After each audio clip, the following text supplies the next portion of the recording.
James Robinson's entire family had booked their tickets to Vegas for the NFL draft.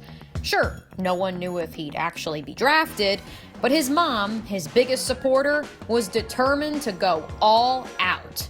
When we found out it wasn't gonna happen, my gear was, okay, I know that we're not going, but I gotta do something to make this moment as huge as I can. But April quickly became monumental for another reason.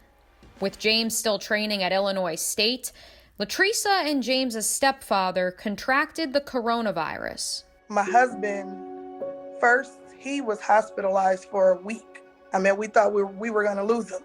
And then a week later, I got hospitalized. James had called me right when I got admitted, and I literally was on oxygen, and he was talking to me. He was like, "Mom, are you okay?" And it was to the point where if I started to talk, I would cough and just couldn't breathe.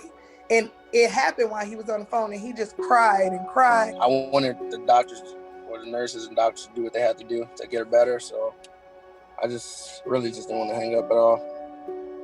After weeks of recovery, Latresa returned home. And on April 24th, less than a month after testing positive, she was hosting her NFL draft party for James. To me, really, the draft was about them. We were all just sitting around, obviously waiting for my name to be called, but I was just glad to have them both there.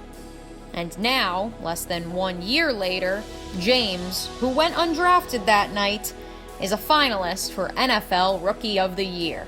Every time I think about that, I just thank God that we're here, to be able to experience this, because we could have been gone.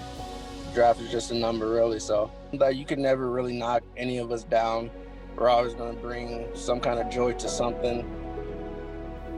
Mia O'Brien, First Coast Sports.